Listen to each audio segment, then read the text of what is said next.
One by one, employees from the tourism sector show up here at the National Insurance Board seeking financial assistance. Wherever you roam, and admit that the waters around you have grown, except that soon you'll be drenched to the bone. If your time to you is worth saving, then you'd better start swimming or you'll sink like a stone, for the times they are a-changing. Come writers and critics who prophesize with your pen, and keep your eyes wide, the chance won't come again. And don't speak too soon, for the wheel's still in spin. There's no telling who that it's naming, for the loser now will be later to win, for the times they are a-changing. Welcome to The New Economy, What's Next? Our guest today is Patrick Young, author of Victory or Death, Blockchain, Cryptocurrency, and the FinTech World. Very exciting. He's also the editor of a newsletter called Exchange Invest that I follow daily. And we're going to talk a little bit about what he does, exchanges, as well as the world and where he sees the future going. So stay tuned. Economics is often defined as the study of how people, businesses, government, and societies make choices with the resources that they have. The question for us in the Bahamas is, how do we best make use of the resources that we have? Economics always speaks to one of the following topics. What are the available resources? How do we mobilize them? Which people and processes are needed to make this happen? The reasons that we as entrepreneurs, business professionals, and policymakers need to have some understanding of economic theory and ideas is because economic policy sets the framework in which we all exist. You could think of it as the soil in an orchard. If the mix is off, the fruit trees, our businesses, wither and die at worst, or produce no fruit at best. Rich soil produces great fruit. Poor soil produces no fruit. Understanding how these ideas transfer to businesses and the wider society is the goal of this show. Mr. Young, how are you doing? I'm fabulous, thank you very much, Darcy. Greetings from historic Valletta in Malta, a small island archipelago in the Mediterranean with, therefore, many things in common with the beautiful Bahamas. Well, thank you for coming on the show. We're gonna really enjoy this conversation. Why don't you start with what it is that you do? Gosh, now there is a question. Well, I'm a little bit of an autodidact and a polyglot. In one sense, I'm an original entrepreneur. That's my core ethos. In fact, dating all the way back to when I was at high school, actually even before high school, I ran my first entrepreneurial activity, which was running old car racing, because I'm a complete psycho petrol head, right down to my cufflinks today. And therefore, for me, the first thing I ever learned about the Bahamas was the classic Bahamas Speed Week of the 1960s, Yes. which your granddad has probably told you about, which was a wonderful and exciting event that took place in a heyday of classic motorsport.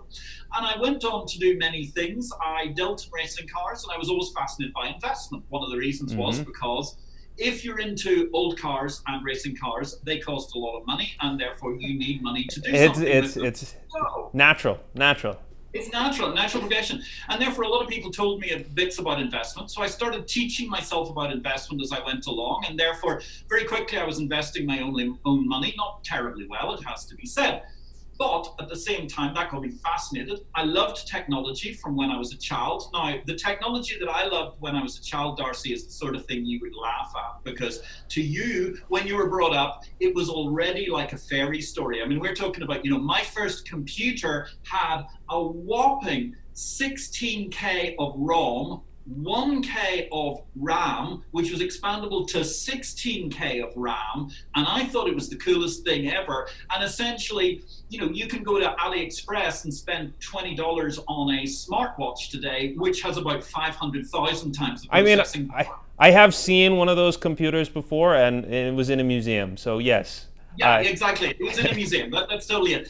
So that got me interested. When I started, I moved to the city of London and worked from there from the late 1980s. I was fascinated by trading, derivatives, financial markets, and also the way that that empowers people. And I truly believe that financial markets have an incredible power for good around the world. They do not discriminate. They find opportunities. They work with the right kind of governments, the right kind of people, and they help entrepreneurs succeed. And that fascinated me because I find myself in a very, very analog world of finance. And as the interweb thingy was being born in the early 1990s, I got on the bandwagon. And I find myself, at that time, it was incredible. You could cruise the whole internet in pretty much a day. I mean, pretty much everybody who was on there.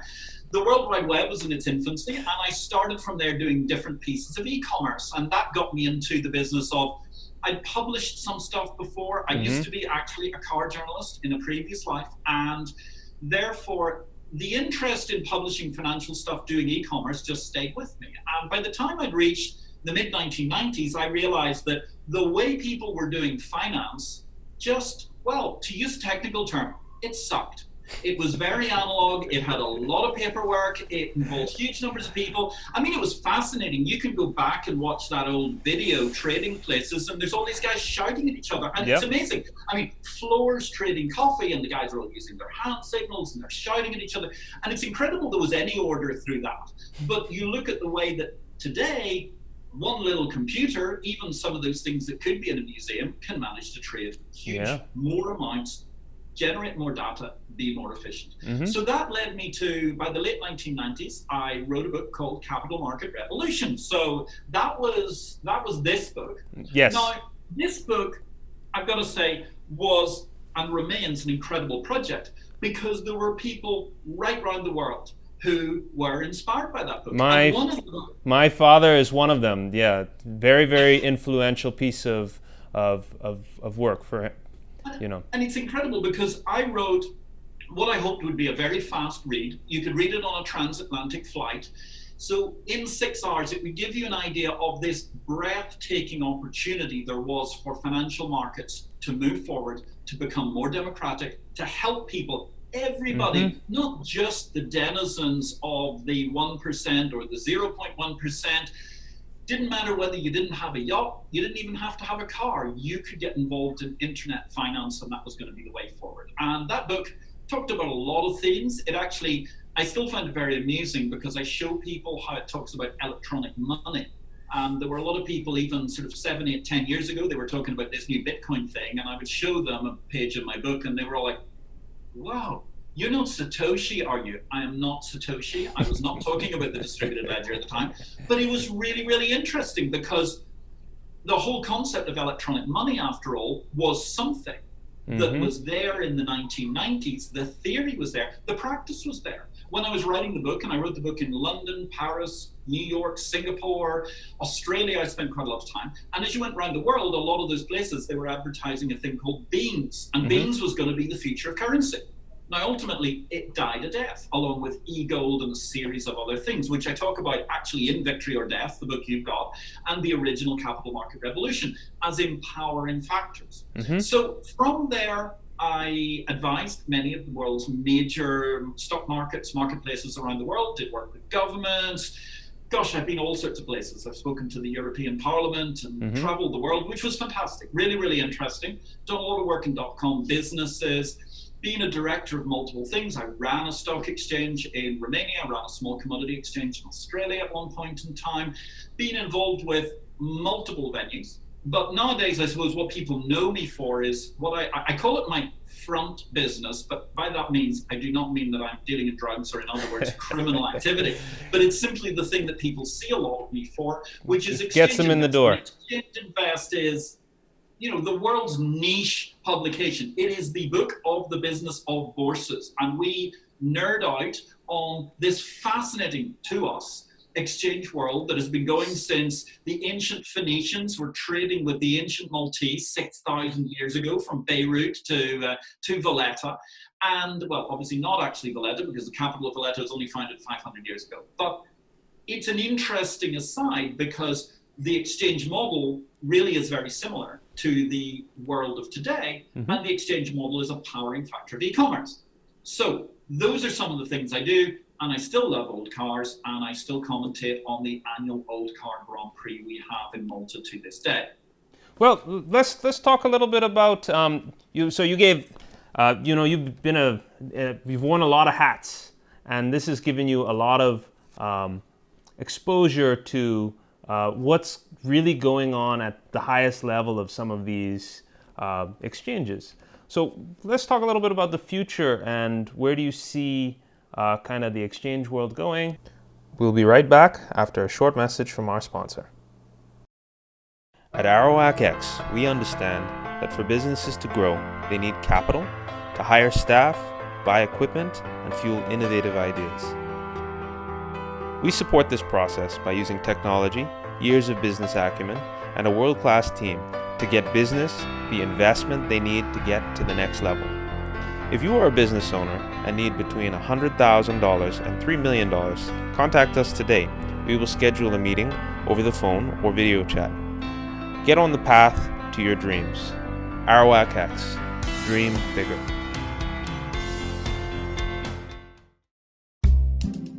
Documents are part of every essential business process. That's why it is important that they keep moving forward. Documents can be forwarded to the wrong person, left behind on someone's desk, or in the worst case scenario, they're completely forgotten. So it can take an eternity for an invoice to be approved, for example. This causes aggravation and costs time and money. DocuWare takes your documents straight to the finish line electronically, without detours. All documents are always exactly where they are needed. Employees are immediately notified if they have to process a document.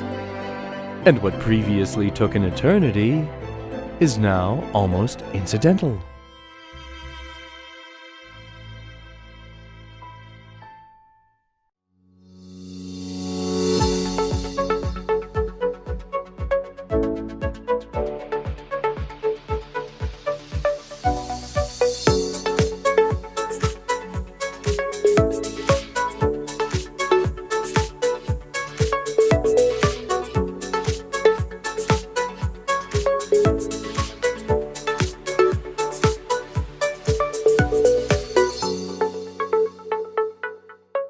So yeah, this past year has been crazy. The UK has left the European Union. The outbreak is very high risk. Emergency order.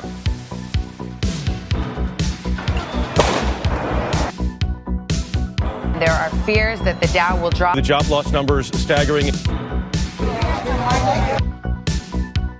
Some retail traders are cashing in. And the role that it's been on, you've got a number of factors here.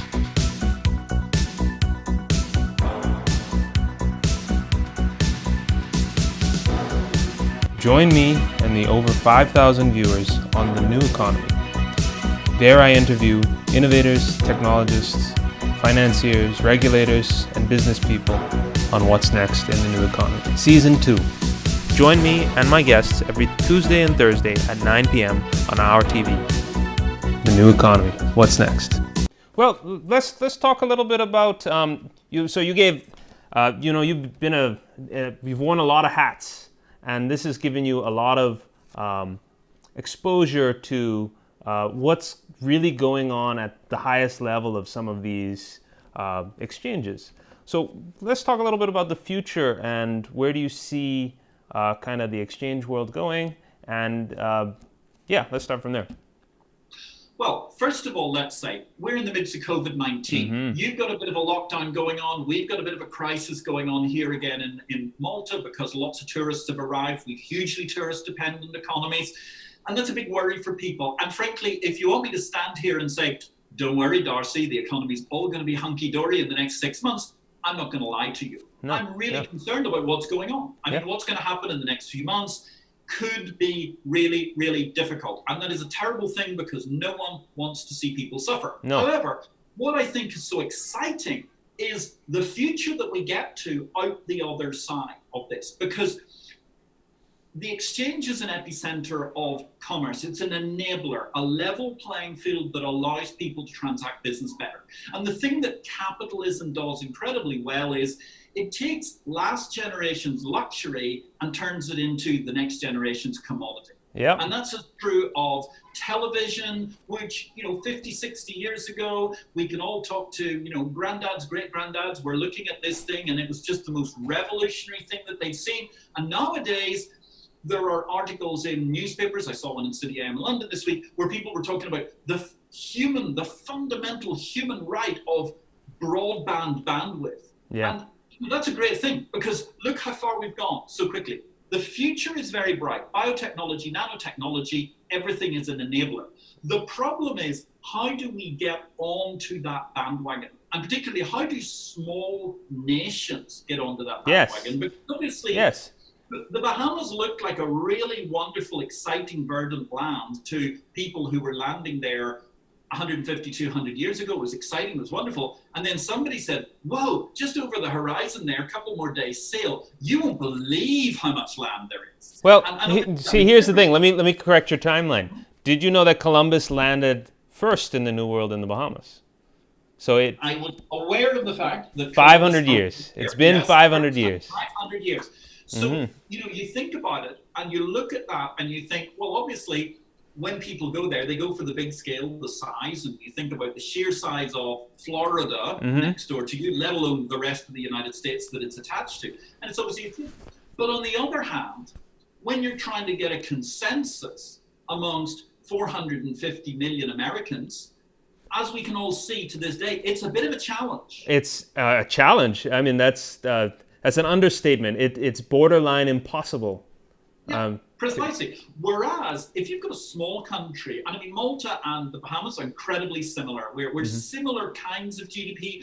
We've got very, very similar populations, about 450,000 here, I think. We also have a similar history in terms of British colonialism and the decolonialist history. And then if anyone watching at home has ever met someone from Malta, they also drink and enjoy life in the same way that we do. So very, very similar. Very, very similar people. Very, very similar. And I think also the other thing is there's a fundamentally transactional nature to the people of Malta. Remember, I'm not Maltese. I'm actually from the north of Ireland, an obscure cold spot by comparison to where we're talking about today. But there's a very, very fundamental trading ethos, because if guys landed on your land and you didn't trade with them, you starved, which is why they were dealing with the Phoenicians here 6,000 years ago. And you've got the same sort of ethos to do a deal. And I think one of the things you hit on is really, really important. Actually, that dear old British Empire thing, I'm a huge fan of the Commonwealth.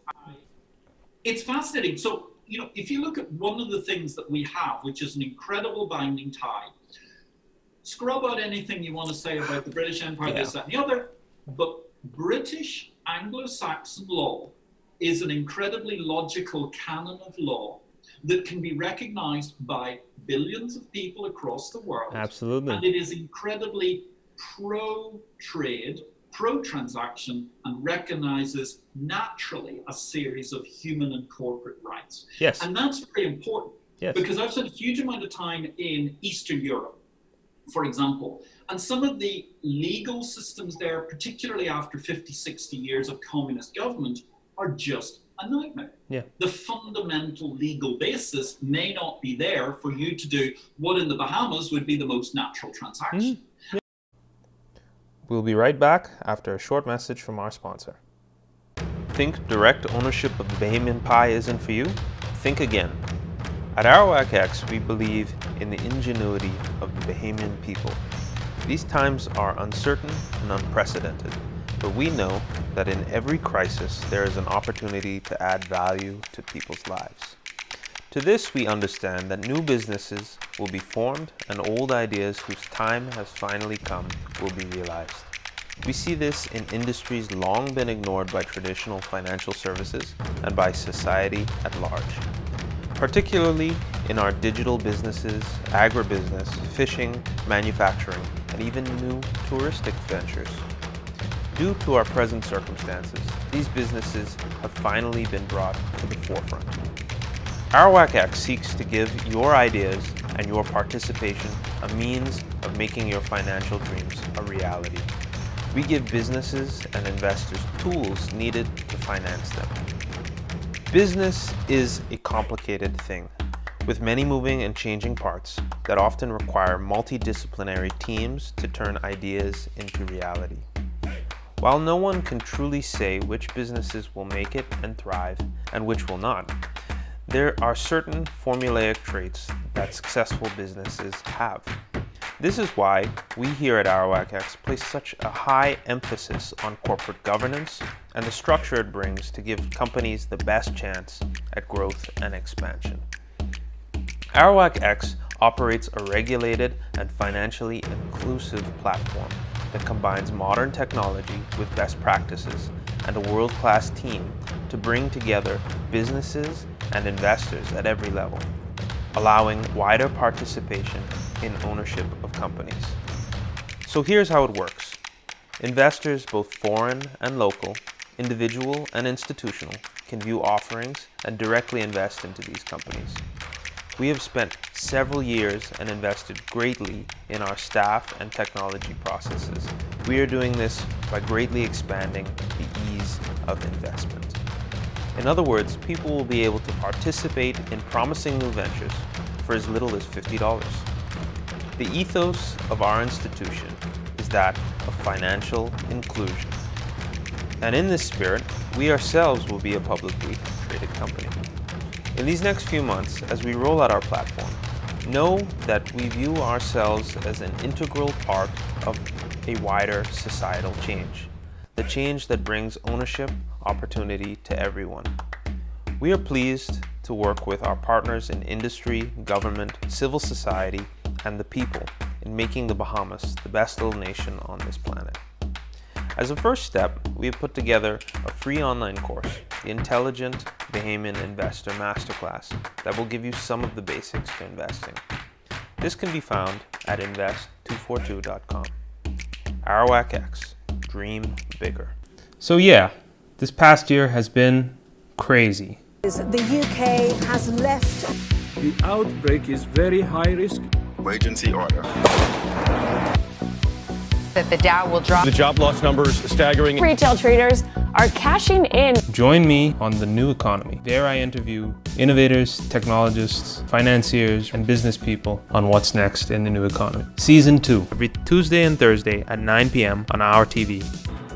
British Anglo-Saxon law is an incredibly logical canon of law that can be recognized by billions of people across the world. Absolutely. And it is incredibly pro-trade, pro-transaction, and recognizes naturally a series of human and corporate rights. Yes. And that's very important. Yes. Because I've spent a huge amount of time in Eastern Europe, for example, and some of the legal systems there, particularly after 50, 60 years of communist government, are just a nightmare. Yeah. The fundamental legal basis may not be there for you to do what in the Bahamas would be the most natural transaction. Yeah. And therefore also the mentality of people is not there. So two things. The British canon of law is a great advantage to have in your country.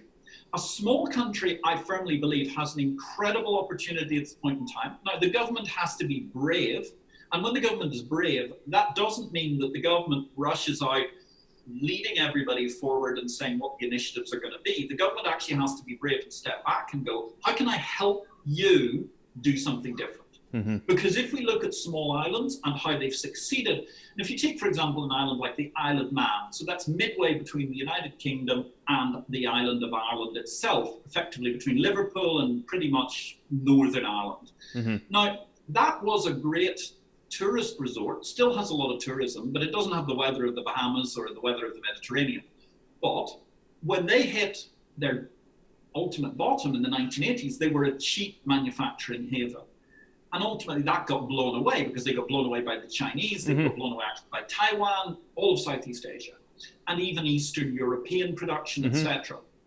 They rejuvenated by coming up with a series of fundamentally sensible laws for financial services, for technology, for related things. Now they've got quite a reasonably sized landmass actually, that's much bigger than Malta, but they've only got 60, 70,000 people. But nonetheless, they turned it round to the point where now the Isle of Man is effectively much wealthier than any of the countries that are around them, even the UK. Yeah. Thanks to the power of financial services, some smart thinking on technology, and effectively getting yourself on the grid. And as you were saying, empowering the people that have that expertise in that space.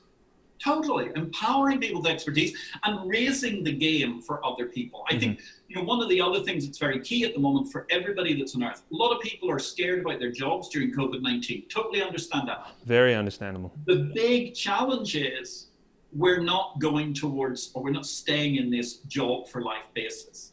And actually, if you think about it, that's been an artificial construct of really the post-World War II generations, that people could get into a job, stay there for 40 years, and come out the other side. And actually, the way I look at it is, think about Nietzsche.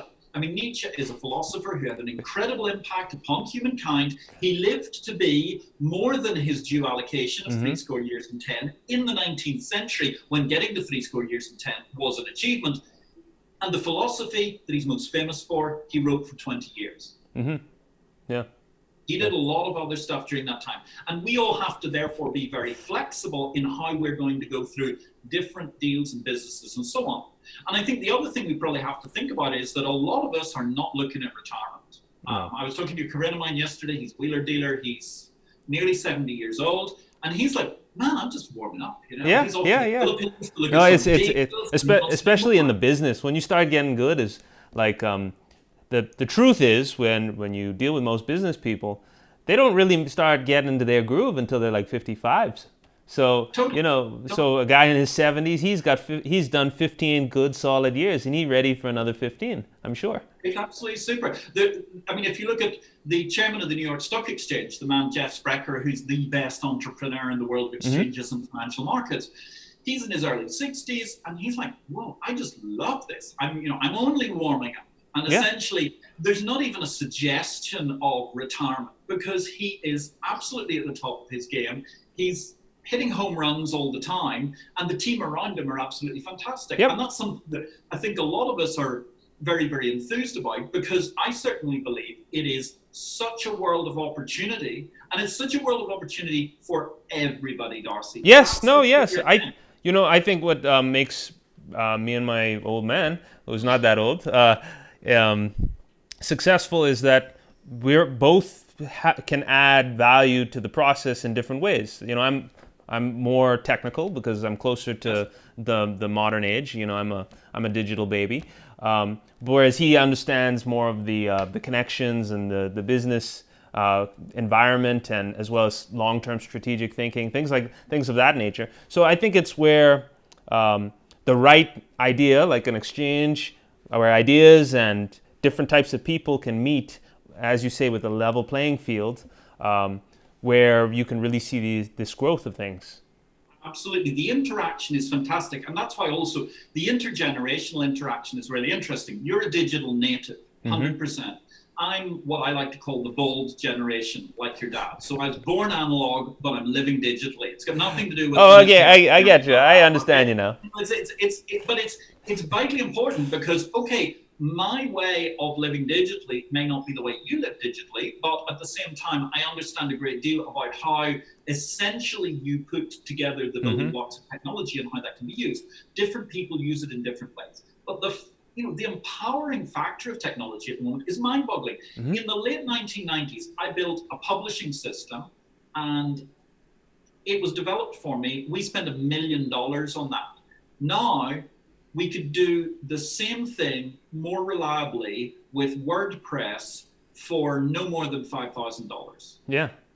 It's and if you look at that march of technology. Yeah, it's brought creation down to the tools of creation are so minuscule to what you can create, the value you can add. Absolutely. It's amazing. You look at e-commerce, you look at transactional tools there, you look at exchanges. Okay, you will not take on the New York Stock Exchange, but you can have an exchange with the technology at a fraction of the cost of the tens of millions that it cost them to build their technology 10 years ago, 20 years ago. And I mean, not just in the exchange world. I mean, even in the creative space, like you could get a full The Adobe suite of software is like a full studio. Yes. Even an advanced Hollywood studio 10 years ago didn't have that level of tech. Precisely. And you know, for $80 a month, it's incredible.